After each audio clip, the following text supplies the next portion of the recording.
To be really intentional about putting a team together. Who's in?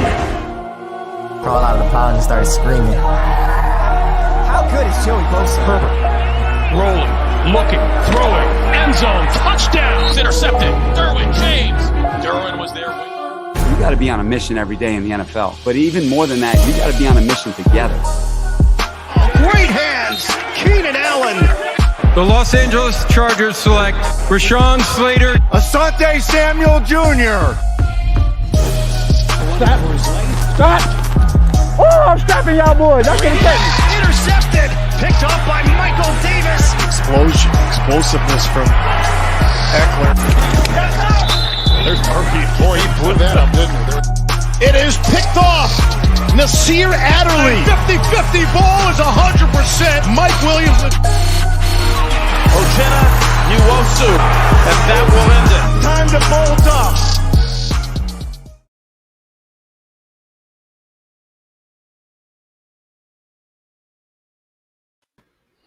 Welcome to another episode of Chargers Unleashed. Jake Hefner and Dan Wolkenstein here with you from the LAFB Network.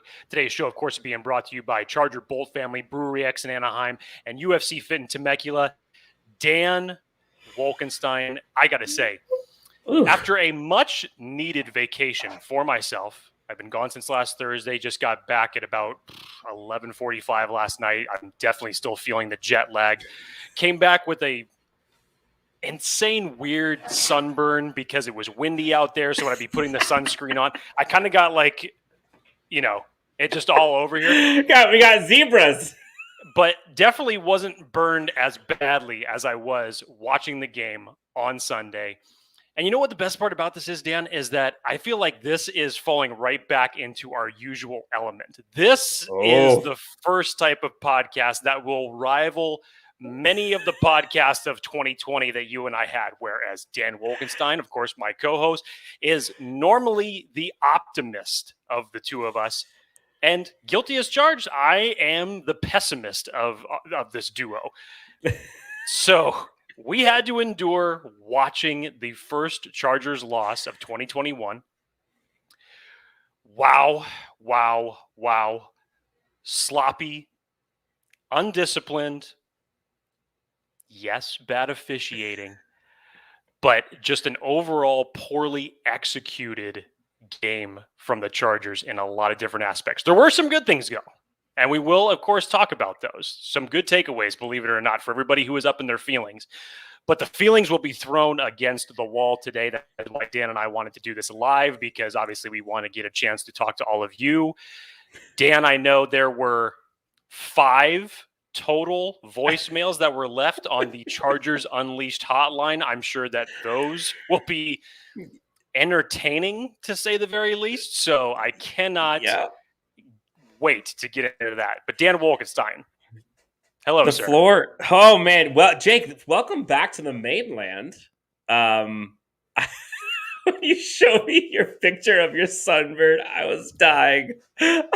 I was absolutely dying. But welcome back. Damn wind gusts, man. Welcome back to reality. For folks who are joining us live, thank you so much for joining us. Please feel free to engage as much as you'd like.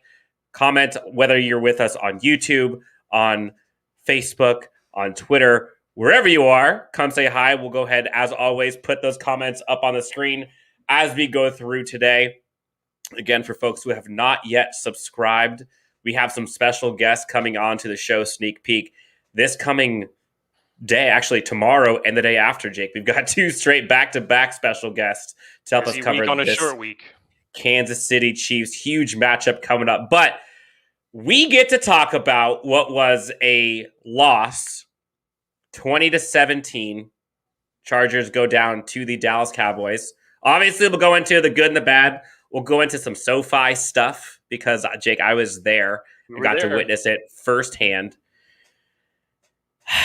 So, Jake, do we want to let the pessimist start or the optimist start?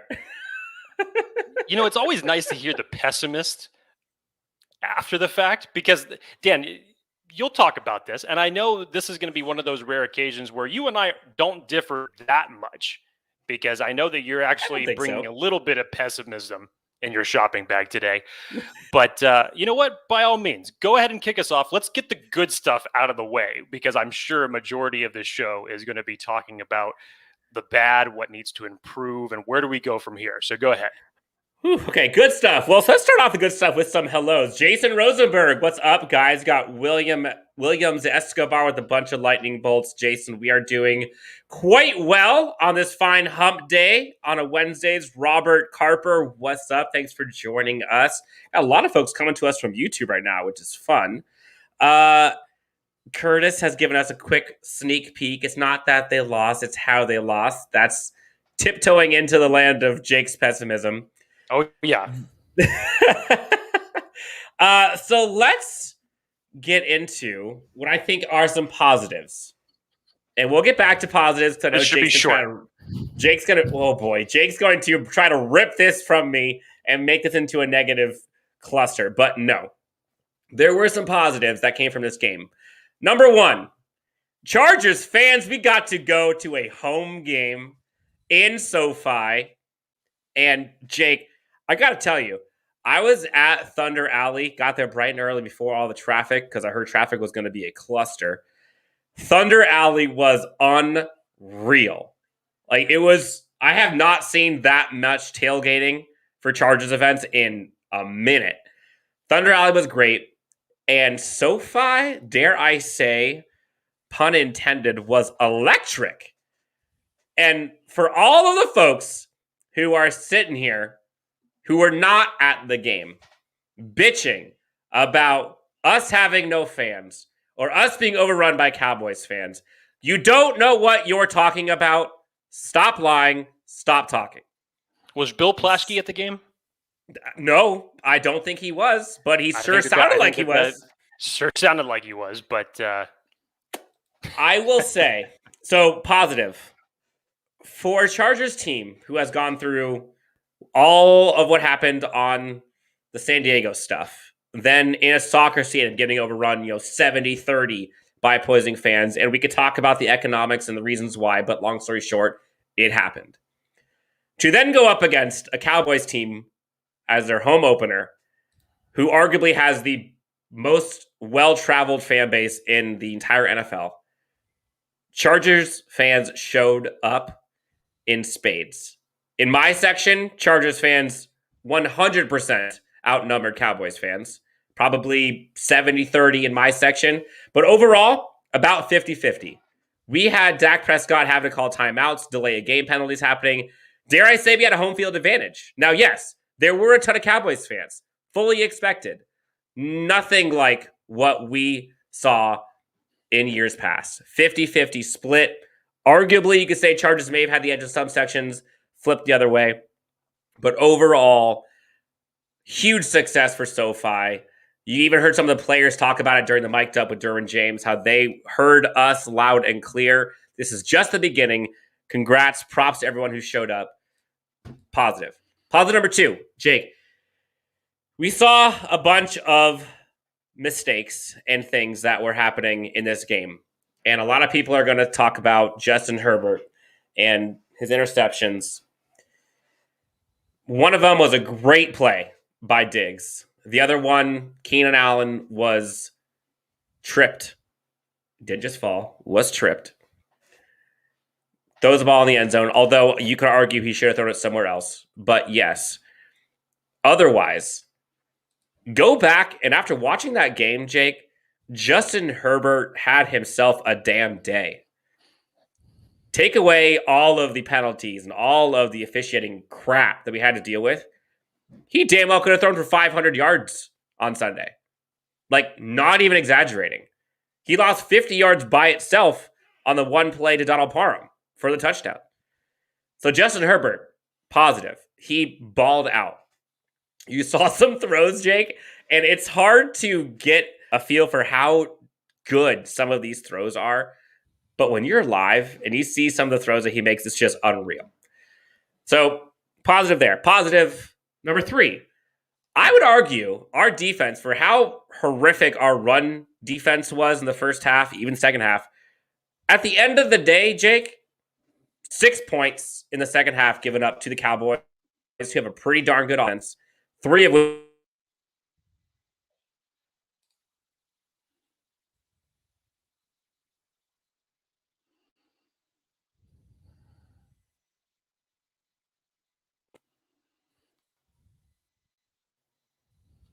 Do you agree?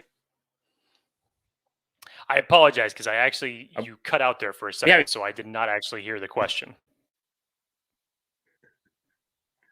I think both of us are frozen right now. There you go. Sorry, I did not actually end up hearing the tail end of your question because you had cut out. So the only thing I heard was, "Do you agree?" And I'm like, I'm not going to act like an idiot. Say, "Yes, of course," to whatever the hell you just said. So please, Gotta for the love sake of live TV. For the sake of technical difficulties, if you wouldn't mind repeating your question. Yes. Do you agree that overall the Chargers actually had some defensive adjustments, only allowing 6 points, 3 of which was a 56-yard field goal at the end of the game in the second half? At the end of the day, like, our defense did what we wanted. 20 points total. I'll take that every day. Would you agree? If you put it in that context, as far as points given up in the second half, adjustments made from that standpoint, then yeah, I'll agree with you. But you're getting to the point where it's a stretch. I won't say any more than that. I'm just saying you're stretching it there. That's about the only thing that you could pull out of the defense standpoint that was positive. Okay, I'm going to get rid of all of the optimism here, or at least I'll let you go on your rant here because I know it's coming. At the end of the day, Keenan Allen balled out. Mike Williams balled out. Jared Cook balled out. Take away the penalties. Donald Parham had 50 yards. Like, this team did great statistically. Okay? Our pass defense was very good. 4 out of the 5 offensive linemen were very good. There were some issues, lots of issues, but there were a lot of positives to take from this. And I'm going to stop there because right now you're searching. I can tell by the look on your face. You're searching for any other positive thing that you could possibly pull out of this. Yes, I am. So without further ado, because I think there's a lot of nuances to the pessimism that's about to come, but I know you have been clamoring since Sunday. I would argue 5 minutes into that game, you've been clamoring to come on here and just spew venom about what you've seen. So before we all get to witness what is about to become a very sad story, very somber moment,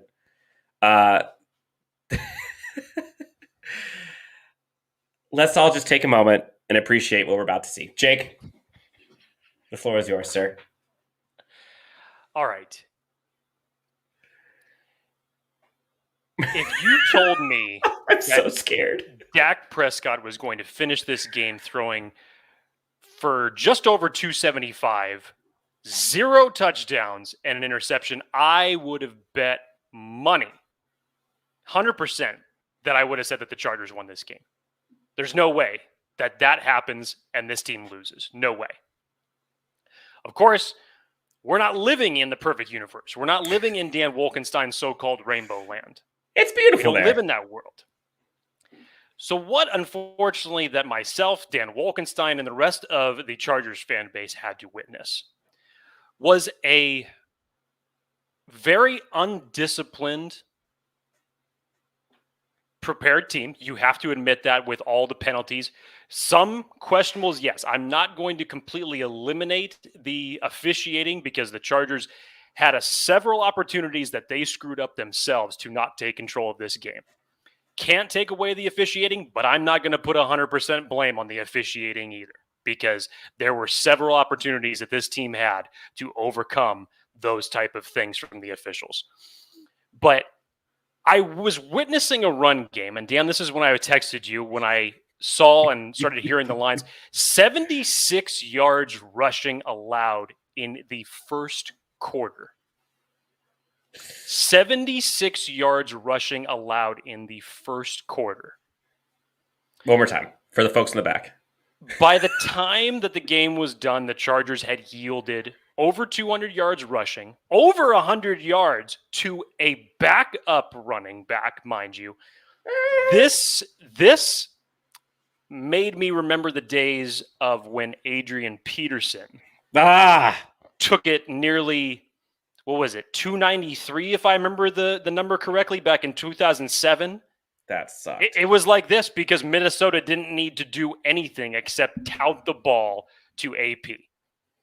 Outside of the Swiss cheese running game that there was, I can't remember exactly who it was as far as one of their receivers, but he juked, and there was missed tackles all over the place that he ended up going for about 12 yards. I couldn't remember if that was Wilson or if that was Lamb that ended up catching it in the flat. I think it was Wilson, I believe, and it was Derwin James that he cut first.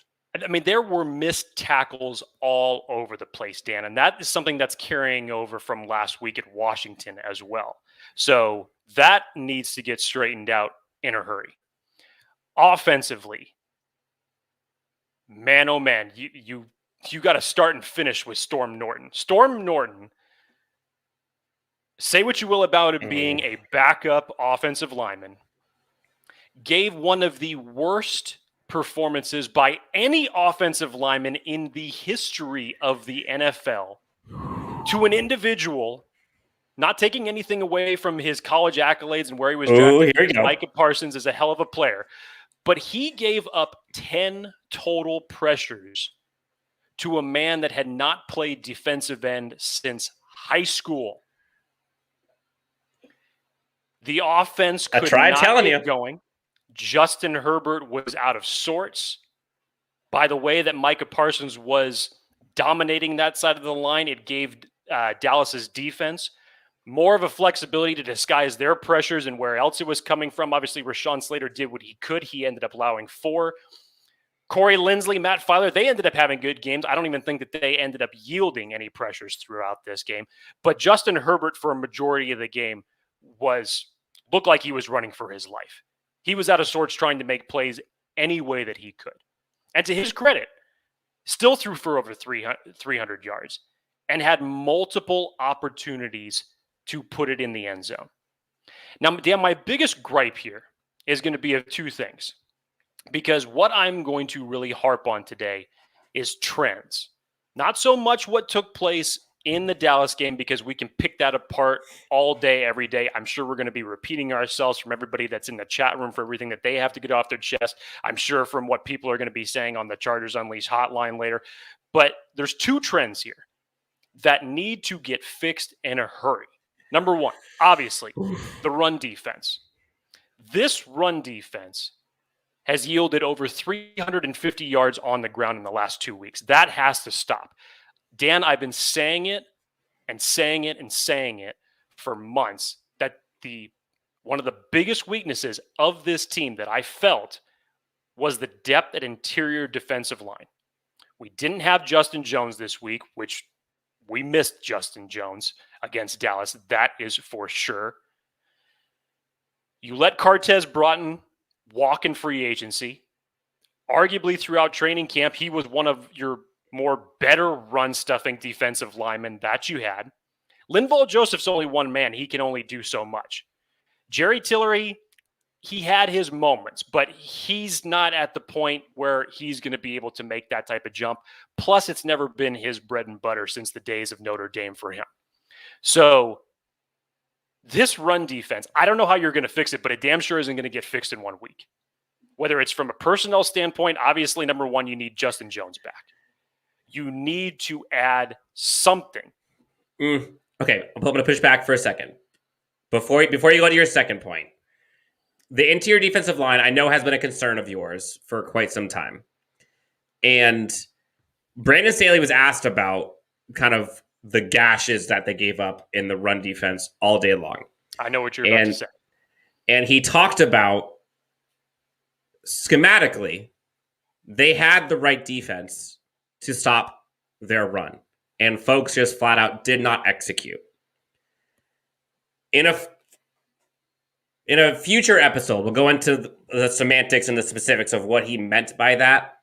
But long story short, in this Staley scheme, And again, having no preseason for a lot of the starters didn't help. I'm talking to you, Jerry Tillery, Bosa. This is a new scheme for them. It's going to take some time for them to get used to what their responsibilities are. And a lot of these guys in past schemes are, when you're on the defensive line, your goal is to get penetration, get to the quarterback, get to the running back. That's your goal. In the new defensive scheme that Brandon Staley has erected here, that's no longer your goal. Your mission is now to stay on a blocker, and then when the running back or quarterback decides what to do, you then move off the blocker and stop the runner or the quarterback. And I think that fundamentally was not done. And that's where you saw some of those gaping holes on defense. Now, yes, would personnel help? Sure. Would practice and more repetitions at that help? Damn well it would. So I don't want to sit here and say that no one's coming through that door, we're screwed, because I do think some of this it's early and the scheme takes time. But nevertheless, the defense got smoked on the ground. You can't have that. Yeah. And me saying that, it's not going to get fixed in 1 week. It's not going to get fixed in a month. And truthfully, it's probably not going to get fixed for the duration of the season. The bleeding might recess a little bit as the season goes on. I'm sure Tillery and the players will learn and adjust a little bit more. But this is going to have to be a priority for this team come the offseason, come, of course, for the draft, because you have to put some more priority in this. Depending on how Jerry Tillery ends up panning out, we had already said months ago that this was a make-or-break year for him. Justin Jones and both Linval Joseph and Justin Jones are free agents next year. We don't know what's going to happen with that. So this is definitely going to be a priority for this team to shore up that interior defensive line in some form or fashion. Let me go to point two. Point two is Joe Lombardi. And this is in two different ways here. I'll say the first one, because I think Joe Lombardi actually shares a little bit of blame here with Brandon Staley. When Storm Norton was getting just absolutely obliterated on the right side of the line, you could even hear Tony Romo saying this on the broadcast. He was wondering why they're not giving Storm Norton any help throughout, this whole time frame that Micah Parsons is just absolutely dominating him.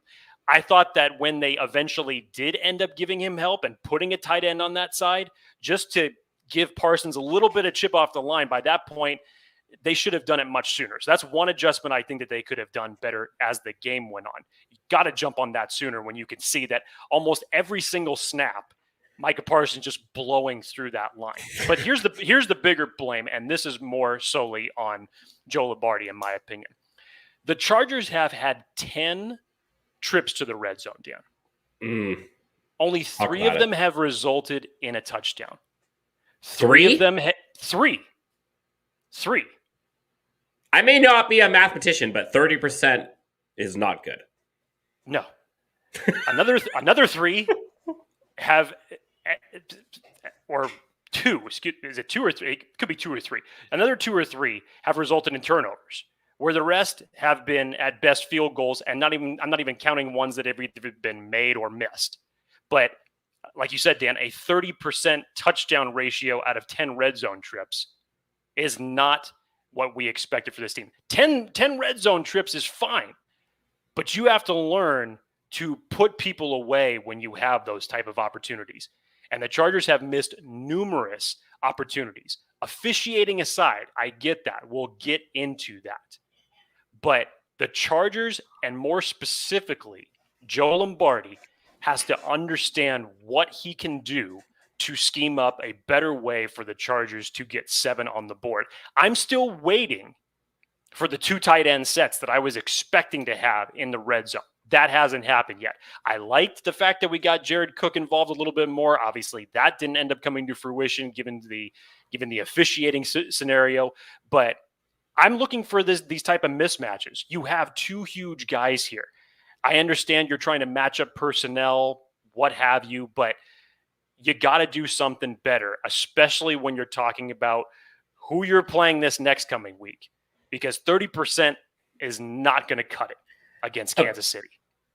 Okay, so I push back on that a little bit because live, it felt, because it was interesting because when I was watching the game live at SoFi, it did not feel like there were some flash throws that Justin Herbert made were like, holy crap, this guy's a magician. But like on the whole, it didn't feel like Herbert had this 300 plus yard game. I didn't feel like he did great. Going back and watching it again, Herbert was fantastic. And there were so many times where he was doing the things you were asking for. And then there was a holding. And then there was offensive pass interference. And then there was a random call. Like so many times they could not get in a groove because of just some random crap. I got it. That like you can't prepare for. I mean, some of it is self-inflicted. Like some of the penalties, holdings, false starts, all that kind of stuff. Like I get it. Takes the whole momentum out of the drive. I totally get that. Get that. But like some of that scheme stuff, like if those two, for example, if just the 2 touchdowns were not called back, this is a 14-point swing the other way. Dallas is already out of the game. So like I'm not blaming the refs. But there is some blame to go. Yeah, they played an intricate part of the game.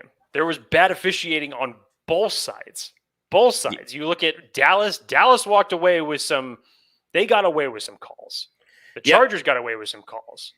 But obviously, most notably, with Jerry Jones sitting up in Les Snead's box, most likely, sitting over a stadium that he said, well, I had a nice hand in making sure that this place was created. I'm sure he was loving it. He was. But Chargers fans look at that and look, I don't want to play the blame game here for the officials, but you can't say that much laundry that was thrown on that field throughout the entirety of the game did not play a part in this. It was horrible. Oh, and I think it's been 200, if I remember the number correctly, it's 214 penalties that have been thrown in the first 2 weeks. 11 of those were all taunting penalties. 8 of them were just thrown this past week. So I don't know what's happening, but the officiating needs to stay consistent, because you go back and you really take a good look at some of the plays. There's stuff that happens on both sides of the ball, especially when we're talking about illegal shifts. You can find one for Dallas at that point in the game where they did an illegal shift and it wasn't called. And there's no consistency. But when there's that many flags throughout the game, it just sucks, man. I think it was Craig that actually said it. I think it was the day after. Made me laugh when I saw his tweet on Monday morning when he said, I caught myself doing 60 in a 55-mile-an-hour zone, and I was looking somewhere for the officials. But that's the reality. After every single play, you felt like, okay, well, where's the flag? I'm waiting for it. So, yes, I'm not going to be a baby and whine about the officials saying that they robbed the Chargers or anything like that. Other people can have that opinion, and that's totally fine, and it may be even justifiable. It's totally fine. I will probably agree with you in that circumstance. But the Chargers had numerous opportunities in this game to put it away, and they didn't come away with it. And Dan, I get your point. Certain things take the momentum away. Officiating obviously played a big part in that. But moving forward, especially when you're playing teams like who you're going to be playing this upcoming week at Kansas City, you can't be 30% in the red zone. You have to score points. 30% in the red zone, to me, sorry to say it, is an Anthony Lynn-led offense. You expect more out of this offense. Now, I do think that context matters. And for folks that go back and watch the game, like you'll see the momentum swings from, we'll just call it calls. Whether or not they were right or wrong, we'll just say is calls.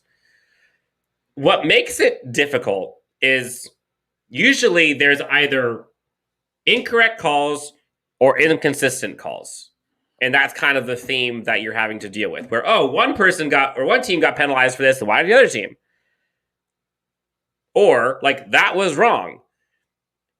what we had on Sunday was both, which made it so much harder to reconcile. Like, what kind of loss was this? Like, was this just one of those fluke losses where it's like, look, the world is out to get us, typical Chargers, or like, was that actually true?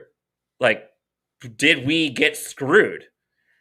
Like, there's a lot to be said about bad calls, but when one's called one way for one reason, and then for a different reason it's called the same but the opposite, like, it makes it tough.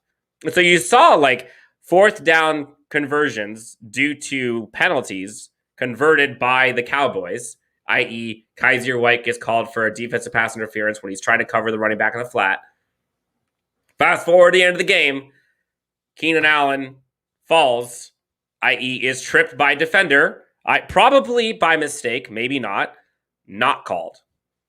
You saw the illegal shift on Jared Cook. Technically, I think it was on Mike Williams, but the Jared Cook touchdown play called back. 2 plays later, you saw a defender draped all over Mike Williams, and the ball hits him in the back. Not called. You saw holding on, I think it was Storm Norton, when there was, I think it was Micah Parsons who was coming in, and he got chipped. I think it got chipped by the running back. That turned into the Donald Parham touchdown. That wasn't. Cook that ended up chipping him, if I remember correctly. Was it Cook? It was Cook that chipped him, and they call it a hold, yes. There were so many of these. There was a Keenan Allen taunting penalty when the guy speared him with his helmet to his back. I'll say this about that one, though. I was even sitting at home. Because I was telling Keenan, shut up, stop. Yes, that's the exact same thing I was saying. Because I saw where he was going with it, and I'm telling him at that point, like, okay, stop, you're going to get caught. And sure enough, it was. I mean, God, you take that taunting penalty and compare it to what was called in Seattle on Sunday, and it's night and day. Keenan Allen, you could make a case that should have been called. Okay, whatever you want to say. I think he went a little bit too overboard with it. He shouldn't have done that in the long run. But Dan, how can you forget the illegal man downfield, Ode Abouche, on his call? What? That is one of the biggest phantom calls, and it happened just a few hours later in the Ravens and the Chiefs game. Literally the same situation, and they called the exact same thing. So even if you want to look outside of the Dallas Charger game, the officiating in the first 2 weeks has been absolutely ridiculous. And I get that. But when you have those opportunities, and of course I'm seeing the comments in here, and a lot of people are feeling the same way. Yes, the players have to execute on the field. Yes, I get Joe Lombardi is calling the plays. The players obviously have to execute it at the end of the day. But as a team, from the coaches to the players alike, and I'm hoping that this is going to get better, but the trend is in 2 weeks, the run defense needs a lot of work, and the red zone offense needs to get better. Yep, I would agree. A few comments here, Jake. We've got someone who is disappointed with Kenneth Murray, who hopes that he should be playing much better in run defense. I honestly didn't see Kenneth Murray as much of a hindrance as other people did, but he could have been better. I think his average yards gained from tackles, I think, was a lot more than the other two linebackers, but like a lot of that is him trying to clean up incorrect issues that other people had made. Collectively, there's a lot of people that you can blame on defense for the way that they tackled on Sunday. Yes, exactly. I don't know if that's everybody just tackled poorly. I don't know if that's just a Russ thing. I don't know if it's just them being hyped and nervous and what. I mean, I doubt it. But yes, fundamentals was the issue, and I think that's why when you heard Brandon Staley post game, it's not about that. It's not about the Cowboys. It's not about the officiating. It's on us. And you go back and watch it and you see how we literally shot ourselves in the foot. And that was tough. But it's one of those okay, but if the referee crap didn't happen, we still would have won. Right. I get it. And Vizcaino, we have to talk about Vizcaino. He missed a kick. And that one hurt. The end of the half when they almost got a touchdown. And Derwin James saved our, you know what? I'm sitting there watching it, and I got Cowboys fans. They're like down one row over to the left, and they're all of us just like, what is happening? That should never have happened. But there was one person in here that talked about earlier. We did not talk about one of the goods, which was my man, your man of the people, Asante Samuel Jr., Jake, had a day, and I believe is currently leading for Rookie of the Week award, if I'm not mistaken. First interception in the NFL. Looked pretty good. He might be CB1 out of this draft right now. Right now? I mean, it's looked good, and I'll even give it to him if we go back to missed calls for a second. I mean, it was damn close on that fourth down call by Dallas. Very questionable. Could have one of the flags that should have been thrown wasn't on Asante Samuel Jr. on that coverage play. I've seen a hell of a lot less that has been called defensive PI than that. But outside of that, he played a great game, and through the first 2 weeks, he's had one of the lowest quarterback ratings for anybody that's been throwing his direction. He's put in a solid first 2 weeks of the season. Now, granted, game against Washington, they weren't able to throw that much anyways. In this game, they didn't throw for different reasons because they were running the ball so well. So I think his first big test, obviously, will be this week against Patrick Mahomes. We'll obviously see where he's going to be covering, if Brandon Staley's going to choose to move his corners around a little bit. I know because of the speed of Mike Davis. We haven't even talked about Mike Davis yet on this aspect, because there were a lot of things that you could take away from him that were definitely not good from a defensive standpoint. So I'll be interested to see if Mike Davis stays with Tyreek Hill because of his speed alone throughout the entirety of next week, or if Staley chooses to rotate his defensive backs. But we'll see about that. It's going to be interesting. Folks are down on Kenneth Murray. I think it was Craig who had mentioned that he thinks that he should be going in as edge versus a middle linebacker. I don't know. Like, Kenneth Murray is very good. Like, it might take him a couple weeks to get up to par with kind of the scheme and everything. But to Craig's point earlier, when he talked about like he's a hunter, needs to be going downhill. Like, he should be able to do that from the inside. Like, that's kind of the glorious part of this scheme. So give it time. I don't want to overreact. I know we can all overreact about this for a while now, but I don't think Kenneth Murray is really part of the problem right now, in my opinion. Sherd 74, which I don't know if you're listening, why Sherd 74 or third 74? I want to know what that story is. Agrees. Asante Samuel Jr. James Wagner, bolt up everyone. God bless. Thank you, James. Appreciate it. Look, Jake, we have lots of reasons to be upset about this game. Lots of reasons to be excited about this game. But at the end of the day, and you can't take this away from any Chargers fans, we had a home game at SoFi. Chargers fans showed up, and after all of what went wrong, Chargers were a stupid penalty away from having the go-ahead touchdown with Jared Cook, and still only lost to a 56-yard field goal. Like, that was about as much headwind as you could get. And they still almost won that game. So, yes, that's a silver lining. Yes, it doesn't matter if you win by 100 or by 1. I get it. But, like, we went up against a high-powered offense.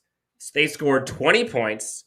Our offense got screwed over by a bunch of penalties and by a bunch of areas in which, like, some of it was boneheaded penalties. Their right tackle was not good. They didn't execute when they needed to. But, like, on the whole, we're going to be okay. So give it time. A lot of these guys did not play preseason. A lot of these guys are in a brand new scheme. And for Justin Herbert to be able to do what he is doing right now, Derwin James is healthy. Joey Bosa is healthy.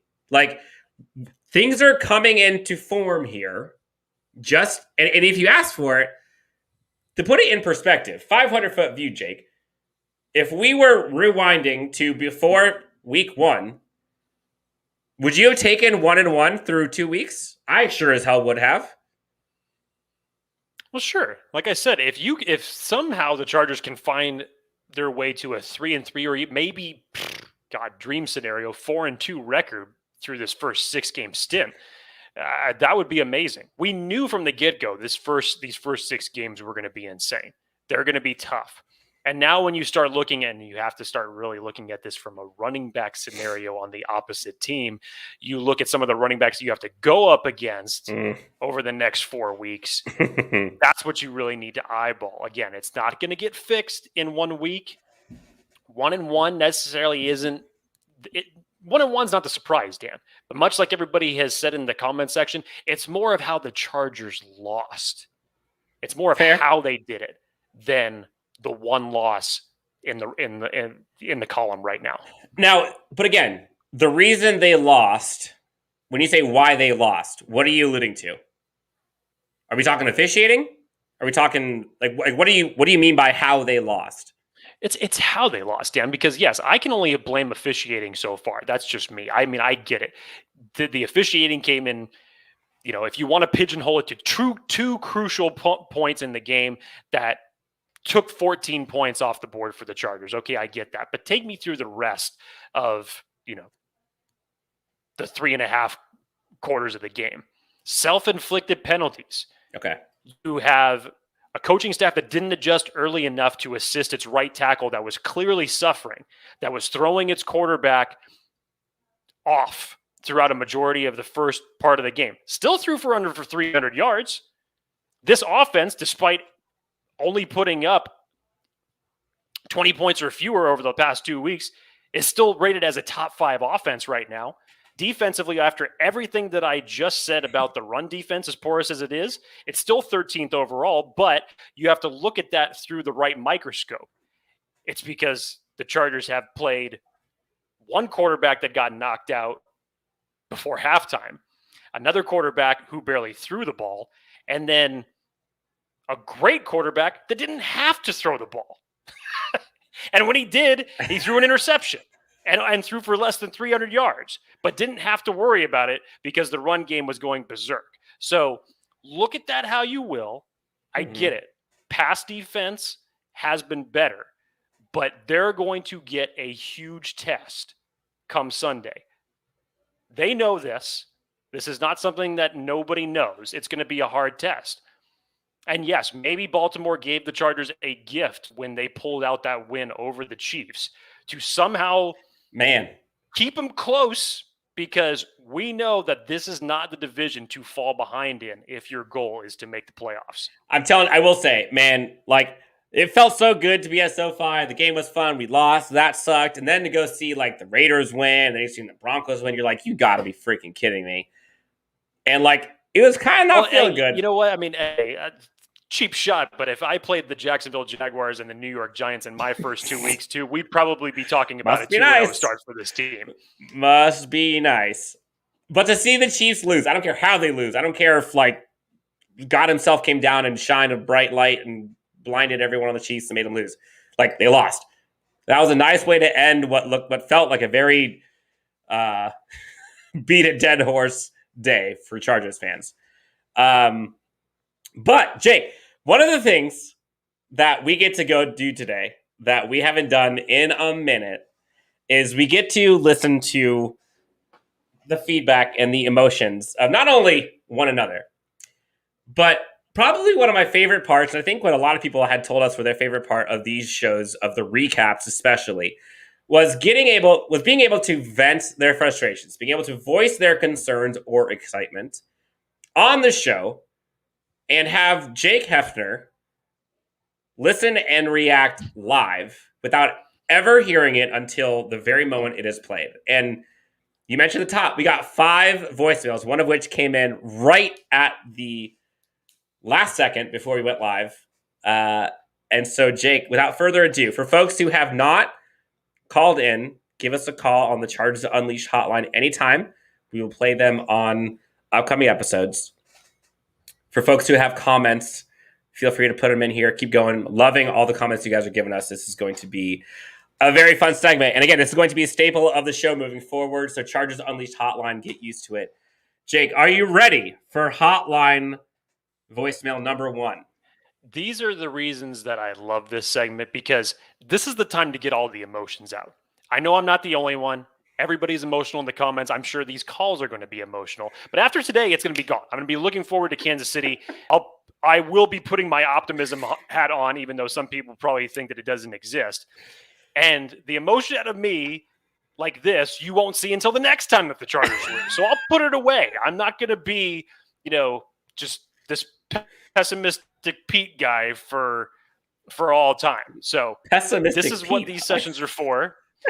It just came to me. This is what these sessions are for. Vent the emotion. And this is not the first time that we've done this season, but this is the first time that we have done it when the Chargers have lost. And if it's any indication from what the calls were last year, I can't wait to hear this. So, Dan, go ahead. All right, here we go. Voicemail number 1. Hey, Dan. Hi, Jake. Just got out work. I wasn't able to see the game, either go to it or see it on TV, but, man, am I disappointed. That's all I can do is sigh. The defense held up their end. The offense, maybe it's that sophomore stuff we were talking about, but from what I've been hearing, the refs versus the Chargers, and America's team can't be going 0-2, right? Anyway, hope for a better week, but we cannot lose games like this with the AFC West winning their game. If this continues, I just see the Chargers becoming to what the Clippers are to the Lakers, and obviously we can't let that happen. But hopefully we win next week. Both up. First off, I fear,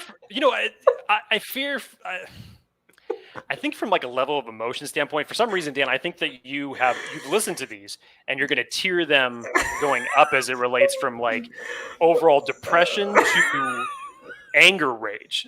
This was at the lower end of that spectrum. Wow. Okay. So a couple things to unpack from that. First off, let me address the sophomore slump thing, because I've heard this flying around as far as Justin Herbert goes. Yes, 2 touchdowns to 3 interceptions so far through the first 2 weeks. But look at everything else. In context. Like Dan said, in context. Do you know that with Justin Herbert, it's only Patrick Mahomes through their first 17 games that have thrown for, I think it's over 5,300 yards in their first 17 games. It's only the 2 of them. That's insanity. Sick. That's some good company to have. I'll even give some credit to Derek Carr right now, because as of right now, as it stands, passing leaders, Derek Carr, Kenneth Murray, Patrick Mahomes, Justin Herbert, Tom Brady. That's some pretty good company to have right now. Still have a top 5 offense. He's clearly been moving the ball in between the 20s. Need to capitalize in the red zone, obviously. But for what he did last week when he had protection and a decent right tackle that was doing his job last week, he can absolutely obliterate anybody. So I think that this sophomore slump notion is a microcosm, that everybody is looking way too much into this game and just looking at the total TD to interception ratio alone and taking that a little bit too far, because look at the full picture of what Justin Herbert is doing. If you're going to say that he's the sophomore slump, well, hey, he's also the best chance that this team has to win any game. Yes, folks, guys, it's okay. He meant Kyler Murray, not Kenneth Murray. Calm down. But did I say Kyler Murray? I'm sorry. I think you said Kenneth Murray. But did I say Kenneth Murray? I apologize. no one's letting you have any mistakes, Jake. Yes. Sorry, man, no, and it's fine. It's fine. I own my mistakes. It's all good. It's all good. Okay, next voicemail coming in from Raheem from the 302. Let's see what Raheem has to say. Hey guys, my name is Raheem. I'm a Chargers fan living in Delaware. First things first, Mike Williams looks like a stud this year. That's awesome. Oh no, what happened? What did you do, Dan? Did I break it? You probably I think I broke. Good job. Did I break it? Stud this year. That's awesome. The red zone offense sucks. Stormy Merchant sucks. The refs, Jerry Jones paid a lot of money to win this game today. I mean, it's so obvious. The phantom calls every time we scored a touchdown. Oh man, I need another drink. Ooh. Yes. Seriously. Yes. Herbert has to make better decisions with the ball, man. I mean, some of them throws, he's like staring down his receiver, and the defense is all over it. You know he has a cannon, but look, man, sometimes you can tuck it and run, man. You are pretty mobile, you know? I don't know, man. Thank you guys for listening to me. Thank you. I can see it. I can see it now. It's slightly going up. Like I said, it's slightly going up. That I can feel a little bit more of the anger. So, one point that I did want to get to as far as what he said about Mike Williams, I'll start there.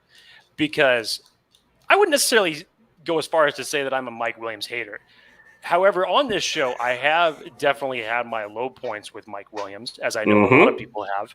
I did make an assumption that Josh Palmer was the shot across the bow, that the Chargers would not be bringing back Mike Williams for that. I felt that it was similar in the Kenneth Murray to Denzel Perriman drafting from last year. I felt like the Chargers were just getting 1 year ahead of all that.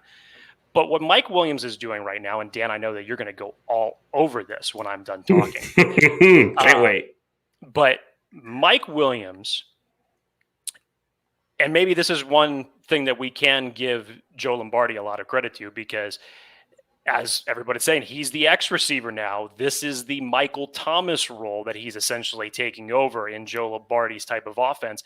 And he's doing what he needs to do and playing in a very different way. This is not the Mike Williams that Phillip Rivers or Justin Herbert last year would just be simply chucking 50-50 balls up to it and saying, hey, good luck, Mike. Hope you don't come down on the ground with an injury, and hopefully, obviously, you catch the ball. Mike is finding a way to get open. It's reminded me a lot. Now, yes, Mike Williams definitely does not run the prettiest route. Next to Josh Palmer and Keenan Allen, who the hell does run a prettier route than that? I get it. But Mike Williams is winning battles now, to me, the way that Antonio Gates used to win battles and get open. He's not going to win the prettiest route, not going to run the prettiest route, but he's going to use his size to his advantage and box people out to get open. I get it. Oh, go ahead. I was just going to ask, Robert Carper had a topic here, and I was going to ask this because you mentioned back in the day with Phillip Rivers how all he was doing was chucking 50-50 balls to Mike Williams. Is what we're seeing now from Mike Williams more of a testament to Joe Lombardi or more of a knock on the previous regime? I think it's a little bit of both. You have to look at it that way, because through the duration that Anthony Lynn was the coach of this team, that's a showing of an adaptive coach and playing to your players' strengths. So we all knew when Anthony Lynn was the coach of this team, you knew what Keenan Allen was. Keenan Allen was your do-it-all wide receiver. Keenan can do a lot of different things for this offense. But you looked at Mike Williams and you're like, okay, well, after we saw the emergence of Jalen Guyton and Tyron Johnson last year, Mike Williams up until that point was known as your deep threat because we had plenty of highlights of him doing that. But now you give Brandon Staley the reins, you give Joe Lombardi the reins, and what they've been able to do with Mike Williams specifically and how he's gone out and executed has been nothing short of fantastic. Yep, I would agree. I think it's incredible. And yes, I am going to take this moment, Jake. Thank you so much. For all the folks who are out here talking about Mike Williams can't run routes, what the hell? What, honestly. If you want to piss off Dan Wolkenstein, you talk about Mike Williams route running. Here it goes. Oof. Okay, guys. Jake, you and I talked about this, I want to say right before preseason. I want to say it was a little bit before training camp when we heard the Mike Williams going to be the Michael Thomas role stuff. I told you, and folks got on me like I was crazy, that, look, Michael Thomas is a great wide receiver. Great. But look at how he got his receptions in New Orleans with Drew Brees. Like, running slant routes is not that difficult. Now, yes, he ran more than just slant routes. But slant routes, in routes, stop cuts. Like, Mike Williams can do that. And so, yeah, he's looking like a Michael Thomas type. And when you're watching him in training camp, and you're saying, oh, Mike Williams can't run routes, we shouldn't sign him. We're wasting $20 million. Like, stop. Do you think any of that matters on Sunday? We heard from the coaching staff, from his teammates, from him himself, how much he has improved as a wide receiver this offseason. And folks wanted to go out and put him off to pasture because he was either injured or because he can't stay on the field or because he can't run routes and he doesn't look as good or doesn't look like he's trying and blah, blah, blah, blah, blah, blah, blah. Stop it. Like, let the guy go on the field before you give him any type of flack. It was just so unreal to me how that whole narrative started. And to see him now just balling out, and honestly, him and Keenan Allen, like a lot of people thought, well, if he gets the Michael Thomas type of like volume, what happens to Keenan Allen? Nothing. They're both going to get it. Like, love it. So super happy for Mike Williams. The guy deserves it. The question then becomes, Jake, let's say he keeps up this pace. Does Jake Hefner re-sign him? Yeah, you make a hard case that you do, 100%. Again, I said assuming that the case would be, again, prior to anything of this year, did anybody, given if you take everything that you saw in the first 4 years under Anthony Lynn with Mike Williams on this team, was anybody really making the case that they were going to sign him, given whatever you want to say about his injuries or how the Chargers utilized him? I think a majority of people were saying, I mean, maybe not a majority, but there was a good handful of people that probably say that they wouldn't. Now, I'm just simply making an assumption here that that's what I felt that the Josh Palmer pick would have been if the Chargers chose ultimately not to re-sign Mike Williams because of the things that Joshua Palmer can develop into, given his college career. He can go down there and he could jump for those 50-50 balls. And obviously we've seen his route running. He can play that type of a role that Mike Williams is starting to develop himself into. Now, given what I've seen for the first 2 weeks, like you said, if this trend continues, I mean, the only knock on it I'll say is that you're going to have a hell of a lot of money wrapped up in your two starting wide receivers where it could be more or less spent better elsewhere for certain positions of greater need. Fair. That would be right now the biggest thing working against Mike Williams is a case that the Chargers are going to have to invest that money somewhere else. But Mike Williams is right now playing for his money, whether it's the Chargers or someone else. We'll see ultimately who he ends up playing for in 2022. Friend of the show, friend of the network, Tyler Lawrence, I believe, the Master Bolt. Tyler, you do not need to fight me on this. And the reason you don't need to fight me on this is because I am not saying that. I am not saying he is winning with route running. I am saying it doesn't matter. I'm saying I don't care what his route running looks like on a stupid drill in July. Like, that has no bearing on what's going to happen in the regular season. And so I said this then, I'm going to say it now. I don't care how Mike Williams does it. His job is to catch balls. Period. Are you calling the Chargers Unleashed hotline right now? Is that what you're doing? I'm responding. Now you're getting heated. You had this spat with a lot of people months ago. I don't think we need to open up that can of worms. You're right. You are right. And yes, and you are correct though, Tyler. he is using his strengths versus his weakness. And you did hear the coaching staff talk about that constantly, where they want to put guys in positions to where they can accentuate their strengths and diminish the weaknesses. And that's exactly what they're doing. Okay. Ready for voicemail number 3? We got Mike Williams. We've got some talk. This is a short and sweet one. Let's hear what the 402 has to say. I think we're going to hear about mediocrity today. Well, unfortunately, this is too much like the old Chargers and disappointing loss to a very mediocre team. I'm glad the refs could take points off the board and help the Jerry Jones and the Cowboys, buy a game. But hey, this is where we're at. This is a Chargers game. Hopefully we can turn it around and not finish last in the division. Have a good one. Later. Very reserved. Extremely reserved. But what I got out of it was same old Chargers. Same old Chargers. Again, you witness a loss like this, the way that the Chargers did it. Again, Dan, I go back to this. It's not the fact that they have one loss in their win-loss column right now. It's how they did it.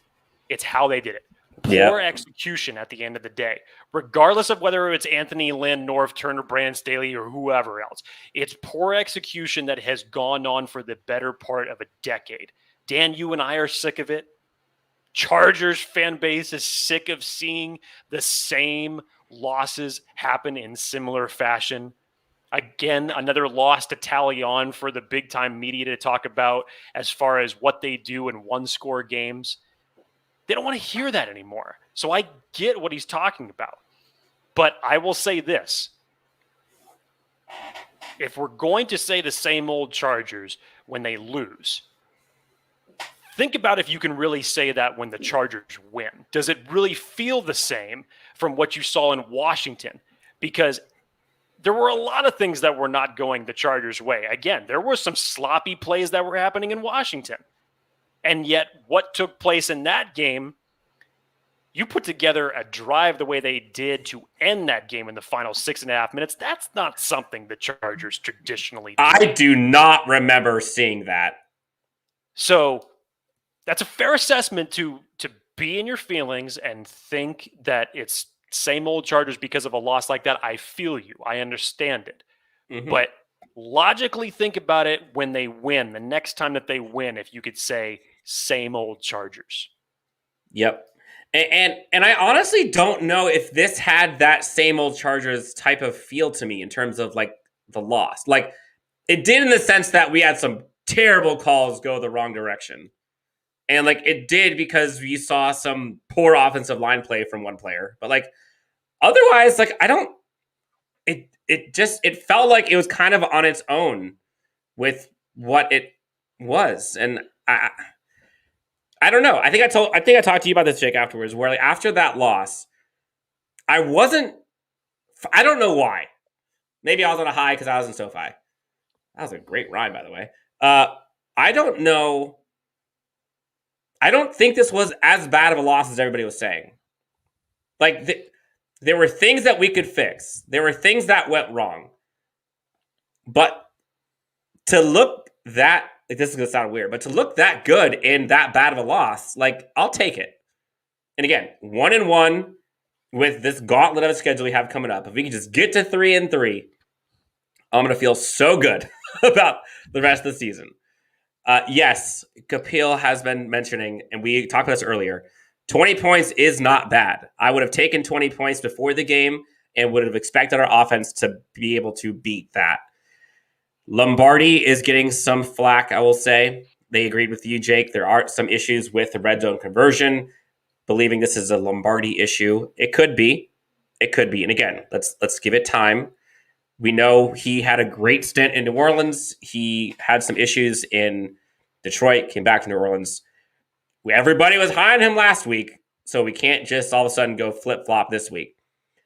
Yes, the refs definitely wanted to help with the spread. Did not want to help them get to 0-2, so figured they would be screwing us a little bit, maybe. Who knows?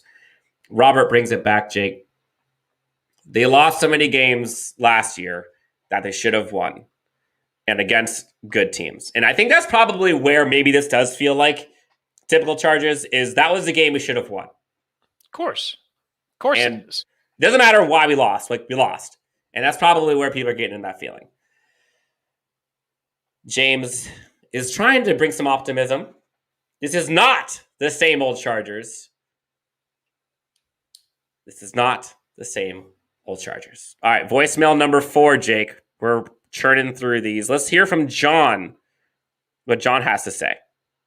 Hey, Charger fans, this is John. You know, I've called you guys several times, but like today, I was just thinking, like, if we can just honestly go 2-0 for the first time since 2006, that'd be freaking awesome. Like, it's against the Cowboys, no less, and we just again find a way to shoot ourselves in the asshole. Sorry for my language, and it's just like no surprise. It's like, oh, new franchise, new coach, new everything, and we just do it again. It's like unfreaking real the way we lose. Like it's very rare when you watch a game and it's like, wow, that team pulled the Chargers at the last 2 minutes. It's always no. The Chargers pull the Chargers on the Chargers, and I'm just sick of it. I sound very young, but I'm very old in age, and I'm just beyond tired of it, and I'm just very upset. So that's all I really have to say. Whether you play me or not, I don't care. I just need something to air my frustrations on. So have a good night, guys. See you later. It's beautiful. There is one thing that he did say. I'm not going to, obviously, we all heard him say where he's going to shoot himself, and that was fantastic. Please don't do that. Yeah, please don't do that at home, obviously. But oh my God. I knew you were going to escalate him like this, Dan. That was fantastic. One thing that he did say that strangely enough, I was actually looking up prior to the game that do you know how long it's been since the Chargers have started 2-0, Dan? Because I had my tweet ready if the Chargers were able to pull it out. The Chargers haven't gone 2-0 since 2012. Since 2012. 9 years. Obviously, this team is notorious for its slow starts in December. But it's been a minute since they've been able to put together their first 2 games of the season and make them W's. So I get it. I get it. And now you put yourself in a 1-1 hole, still 2 weeks of the season, but you now go up against 2 straight divisional opponents. You have Cleveland and Baltimore right beyond that. Again, for these next 4 weeks, it's not really going to get that much easier. And unfortunately, I'm going to just prepare everybody for it. These mistakes, are they correctable? Yes, but they're not going to be going away in 1 week. These will unfortunately be recurring. Chargers fans and the Chargers fan base as a whole has to learn to live with mistakes. That's just what this team historically does. It's a good life lesson. The key here is limit the amount of mistakes that you make. That's all we're asking for. Let's not have the same mistakes be the reason that we're losing these games. The same reasons. What did we say last year, Dan? We literally could think up of, it felt like the coaching staff was thinking up of new ways to lose a game on a week-by-week basis. The way that the Chargers had to agonize through some of their losing streak that they had last year. It was bad. But you just have to find a way to limit the mistakes. This is not, unfortunately, the Patriots. The Patriots who never shoot themselves in the foot, obviously, a la with Tom Brady. We'll see if that ends up happening with the Mac Jones era. But the good teams figure out how to win the ugly games, and the good teams figure out how to limit the mistakes and don't beat themselves. That's all we're asking for. You can't eliminate all the mistakes, but just limit the amount of mistakes. The one thing I will say, and I want to remind people of this. Go back a year ago, and I think everyone kind of forgets, or at least has tried to forget, this team won and lost in spite of its coaching. Like, the team won no matter how much the coaching staff tried to screw them over.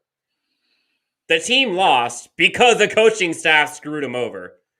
Yes, there were other reasons, but that always happened. That is not happening this year so far. Like, sure, We could talk about nitpicking issues with being able to kind of have chop blocks or have chip help assistance with like your Storm Norton issue. Sure. We could talk about like red zone efficiency and maybe Lombardi needs to come up with a new scheme to help get more touchdowns. Sure. But like we're not losing because we're getting outsmarted by a coach. We're not losing because we're not figuring out how to call a timeout. Like that stuff seemingly has been fixed. So chill just a little bit on the like, oh, just like last year. Like it kind of is, but also for very different reasons. And I would agree with, I'm going to say it wrong. I'm terrible with names. I apologize to everyone. Guphill. We had played poorly overall, but the fourth quarter we played well enough to win. You heard Brandon Staley talk about this, Jake. It's all about the end of the halves, the final 2 minutes at both sides. And if you look at those in a microcosm, both of them were left with our defense on the field, one of which was almost a touchdown on a random Hail Mary-ish play. And the other one, defense honestly bowed up, but still a 56-yard field goal. Like, if you lose to that, what are you going to do? Like, it sucks. And the Chargers, if they would have not had that stupid penalty against Mike Williams, Jared Cook gets a touchdown, and it's a whole different feeling. Could you imagine just for a second if Mike McCarthy was the head coach of the Chargers and before the field goal ends up even getting made, if you're a Chargers fan and you're watching those last 2 minutes tick off the clock and wondering about the time management that Mike McCarthy is currently dealing with, not giving his kicker any help to get it any closer to making a field goal and basically had to rely on a 56-yarder, I'd feel a hell of a lot more pissed off than that, especially with the Chargers kicking situation of saying, yeah, Tristan, or if this was the Money Badger, for example, go out there and go kick a 56-yard field goal. But I had plenty of time and the ability to take a timeout to maybe get you another 10 or something yards. Cowboys were lucky in that situation, and Greg the Leg Zuerlein literally bailed Mike McCarthy out in that scenario. I heard a few people talk about like, oh, the reason why that happened was because the end zone clock was not working. I'm like, get out of here. Like, stop it. Do you honestly think that the one clock... If you are a coach that of Mike McCarthy's stature that has been in this league that long enough, you should not have to rely on a play clock to A, know how many timeouts you have, B, know how much over or time is left in regulation of the game, and know situational football well enough. He's a Super Bowl coach. He knows how to do this. Man, again, he got bailed out because he would have been catching so much flack if that did not end up going through the uprights. Yeah, and again, just to put a bow on that, you're telling me that the coaching staff, the entire coaching staff, had no idea what the time was because the clock was broken, but conveniently was able to call a timeout with 4 seconds left. Stop. Yeah. Stop. Blue Deftone, how do I call your guys' hotline? Right there. 323-374-5651. Give us a call. Leave a voicemail. You will be on an upcoming episode. All right, Jake. Last one of the night. This one is a bit of a long one. I hope it's long for the right reasons. And honestly, I will say I have not even listened to this yet, so this might end up becoming completely wasted time, but maybe it won't. Last voicemail of the night comes from Gerald in Connecticut, friend of the show. Yes. East Coast always brings the fire on these. Let's hear it. Let's see what Garrett has to say. Gerald. Chargers Unleashed. This is Gerald from Connecticut. Huge Chargers fan out in the East Coast in Connecticut. I want to talk about, the game on Sunday. It was a tough loss, to be honest. That was a game we should have won maybe pretty easily. We could have scored easily over 30 points against the Cowboys. I get Dallas credit. They won the game.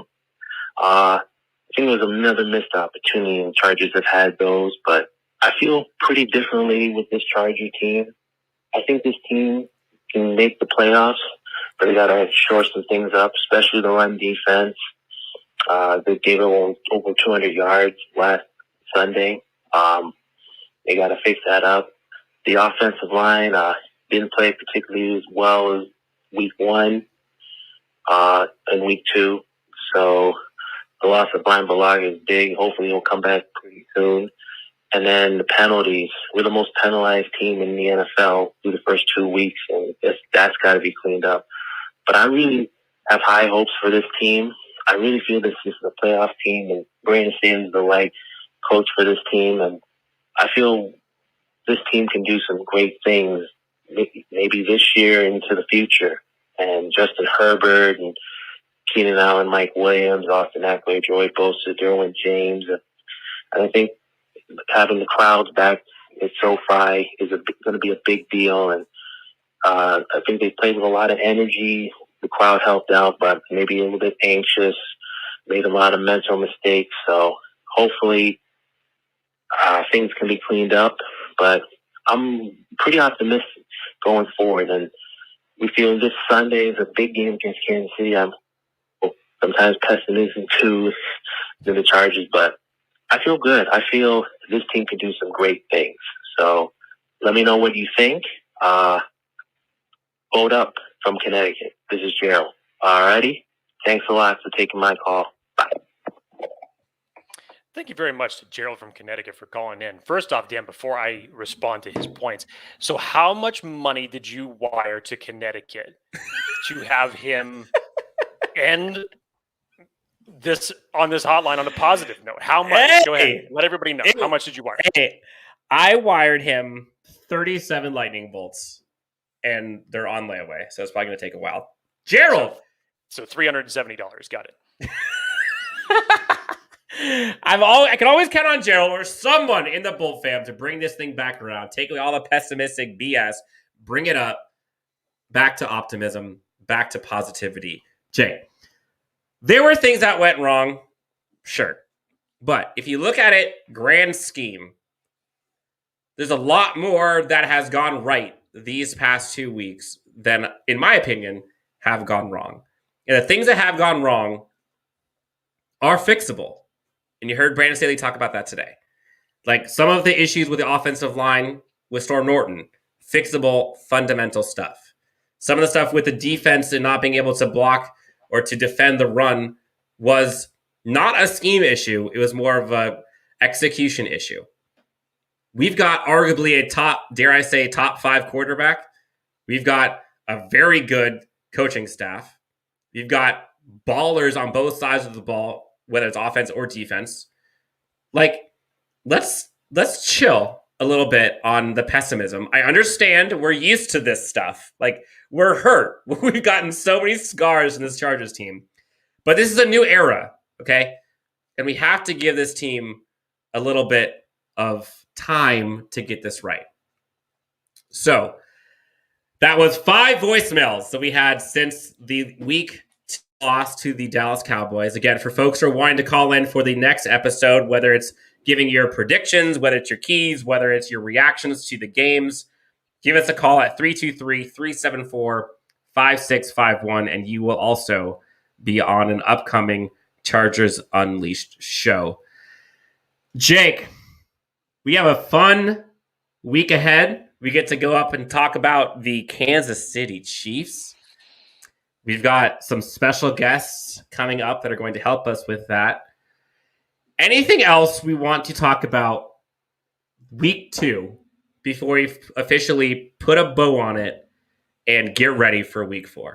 Like I said, this is what these conversations are for. I love talking to Chargers fans when we're in this mental state. One, because it's hilarious just to see all the emotions fly, myself included, because yes, I definitely get overused with my emotions, even to the point where I confused Kenneth Murray with Kyler Murray. I even go that far out of my brain with my emotions. I thought you make a mistake. Clearly, I make my mistakes on here as well. But Dan, you'd have to really search through the Chargers hotline archives, shooting themselves in the proverbial asshole has to be one of the best comments that I've ever heard on this show. And there's been some doozies. If you've been listening to this show for a while, I have a feeling that we're only going to go up from there, and not in a positive way. I think that there's going to be even worse than that, which is going to only make this better and more entertaining for when Chargers fans are in their emotions. But this is why I love talking about this, because this is the opportunity for us to just air it all out. Because we go on to week 3 and we somehow can come out of this with a different result. We're not going to be talking about week 2 after this, if that ends up being the case. But yes, to someone's comments in there, the Chargers can sneak into a playoff if they can get a good divisional record. And it starts on Sunday. Ooh. Jay, okay, quick sneak peek. How pessimistic are you about this coming game? How pessimistic am I? I mean, first off, man, I mean, you're still catching me today on the show. The emotions are still high. I have not officially closed the book on this until the show's over. But there's a lot of things that need to get fixed. And I know that they're not going to get fixed. And you're going up against arguably the best quarterback in the league, a guy who has dominated you over the course of since he's been in the NFL. The last time that he went up against Justin Herbert, it took an overtime victory for them to get out of it, and that was Justin Herbert's debut. Now you got to go on the road in Arrowhead, which it's tough for anybody to win there. And under the circumstances, both teams coming off of a loss, this is going to be an extremely hard-fought battle for both teams because they both know what's at stake. But I'll say this right now, Dan. I'll put the pessimism to the side, and because I literally just thought of this. Ooh, I like this. Remember when Patrick Mahomes was at a golf tourney not too long ago, and he said, "I'll see it when I believe it." How do you think that this Chargers fan base is going to react if they can somehow come out of Arrowhead with a victory? How much do you think that they're going to think about that one quote? That is going to become a t-shirt. That to me is the biggest thing that's on the line. Oh, I can't wait. Can you imagine? Okay, folks, thank you guys so much for tuning in to this episode of Chargers Unleashed, live recap of the week 2 loss, unfortunately, to the Dallas Cowboys. If you have not already, give us a thumbs up. Be sure to subscribe on podcast as well as on YouTube so you don't miss any of these in the future. We will all see it when we believe it.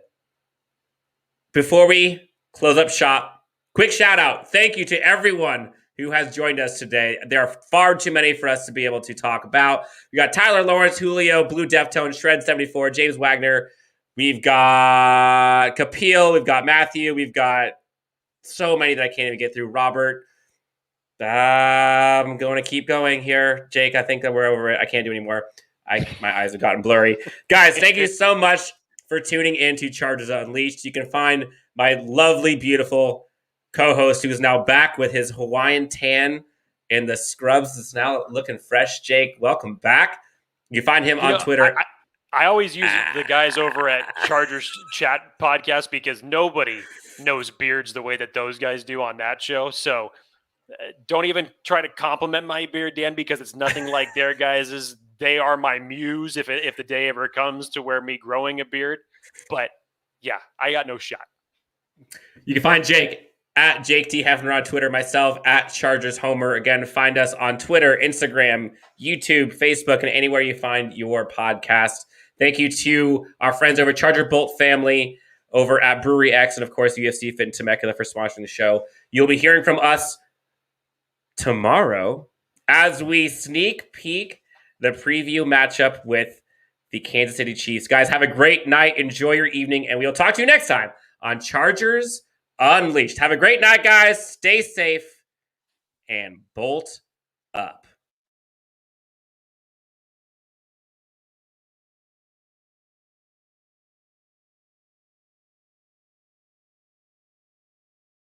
To be really intentional about putting a team together. Crawled out of the pound and started screaming. How good is Joey Bosa? Herbert, rolling, looking, throwing, end zone, touchdown, intercepted. Derwin James. Derwin was there waiting. got to be on a mission every day in the NFL. But even more than that, you got to be on a mission together. Great hands, Keenan Allen. The Los Angeles Chargers select Rashawn Slater. Asante Samuel Jr. Stop! Oh, I'm stopping y'all boys. I can't catch it. Intercepted, picked up by Michael Davis. Explosion, explosiveness from Eckler. There's Murphy. Boy, he blew that up, didn't he? It is picked off.